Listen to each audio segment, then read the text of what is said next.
सर्वप्रथम तुम्हा सर्वांना प्रजासत्ताक दिनाच्या खूप खूप शुभेच्छा. नमस्कार, मी समृद्धी श्रीपती देवकते इयत्ता 7वीची विद्यार्थिनी असून तुमच्या समोर सादर करते ऑनलाईन गेम भविष्याचा नाही नेम. होय, ऑनलाईन गेम भविष्याचा नाही नेम.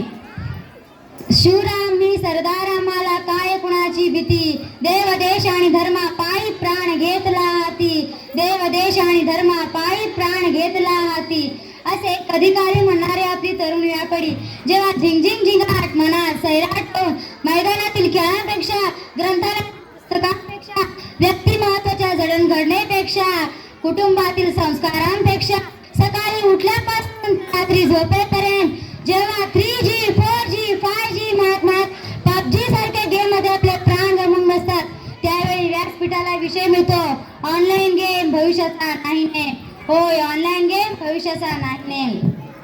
जो आंखें कभी तरसती थी किताबों के लफ्ज पढ़ने के लिए, वो आंखें 4x4 इंच मोबाइल स्क्रीन पे 4x4 इंच मोबाइल के स्क्रीन के.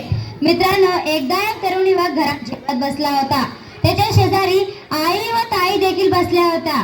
त्या मुलाच्या ताटातली भाजी होती म्हणून आई त्याला विचारते, बाळा तुझ्या ताटातली भाजी संपली आहे, तुला भाजी पाडू का? पण तरीही तो बाळ शांत. म्हणून आई त्याला पुन्हा विचारते, बाळा तुझ्या ताटातली भाजी संपली आहे, तुला भाजी वाढू का? पण तरीही तो बाळ शांत. शेजारी ताई बसली होती. ती म्हणते, थांब आई थांब, मी दादाला व्हॉट्सअपवर मेसेज करते. दादा तुझ्या ताटातली भाजी संपली आहे, तुला भाजी वाढू का? मित्रांनो, हे आहेत आजचे तरुण युवक. मित्रांनो, जर आपल्याला भावी पिढी सुसंस्कृत बनवायची असेल तर वाचन संस्कृती ही जोपासलीच पाहिजे. म्हणून मला मनापासून वाटतंय लॉकडाऊन नाही डाऊन टीव्ही मोबाईल हा उपक्रम गावागावात राबवला गेला पाहिजे. मित्रांनो, स्वामी विवेकानंद म्हणतात की त्या देशाचे भविष्य त्या देशातली मुले संध्याकाळी कुठे आहेत यावर ठरते. जर का मुले मैदानावर असतील तर तो देश सुदृढ बनतो, ताकदवान बनतो. पण तीच मुले आज मोबाईलवर व्यस्त आहेत, फक्त आणि फक्त ऑनलाईन गेम खेळण्यात व्यस्त आहेत, फक्त आणि फक्त ऑनलाईन गेम खेळण्यात व्यस्त आहेत. मित्रांनो, एका मुलाला PUBG या गेमचा व्यसन लागल्यामुळे त्याची मानसिक स्थिती इतकी बिघडली की त्याला कित्येक दिवस एका बंद खोलीमध्ये ठेवण्यात आले. तरीही त्याच्या बोटाची हालचाल काय थांबली नाही. खरं तर मी भारत सरकारांचे आभार मानते की त्यांनी कित्येक बळी जाणाऱ्या ब्ल्यूवेल सारख्या गेमवर बंदी घातली. मित्रांनो, जीवन जगत असताना जीवनातील मूल्यही तितकेच गरजेचे असते. खेळाडू वृत्ती, चारित्र्य, हार पचवण्याची ताकद हे सर्व काही मैदानी खेळ खेळूनच म्हणते. ऑनलाईन गेम मध्ये कसले आहे ते संस्कार, पण मी म्हणते नको ते मूल्य आणि नको ते संस्कार करण्याचे चुकीचे साधन म्हणजेच ऑनलाईन गेम मित्रांनो.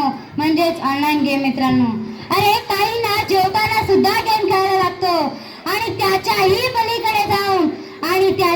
पलीकडे जाऊन ज्या गोष्टीची लाज वाटायला पाहिजे ती गोष्ट आपली आई अभिमानाने सांगते, माझा मुलगा गेम खेळल्याशिवाय जेवतच नाही. अरे कुटुंबात एकत्र जेवत असताना आई व आजीच्या हातून प्रेमळ घास भरवताना जो संवाद व्हायचा त्यातून जे संस्कार आणायचे ते संस्कार रूपी संवादच नष्ट झालाय हो.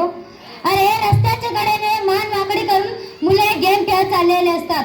समोरून भरधाव असा ट्रक येतो आणि जिंगो म्हणता बाई मेलो म्हणायची वेळ येते. खरं तर खंत याच गोष्टीची वाटते, जर का ते मुले तीच मान नेमबाजी सारख्या गेम मध्ये वाकडी केली असती तर त्यांचं आयुष्य मात्र आज नक्की घडलं असतं. अरे काही पालक आज अभिमानाने सांगतात, माझा मुलगा ऑनलाईन गेम खेळतो, तो खूप हुशार आहे. पण त्यांना हे कळत नाही की त्यांच्या मुलाचे आयुष्य अंधकरणीय झाल्याशिवाय राहणार नाही. म्हणूनच म्हणते विसरून टीव्ही विसरून मोबाईल खेळा ते वेळ गमू. साक्षी म्यारी धोनी आदर्श आपले बनू. ऑनलाईन गेमचा नाद सोडा.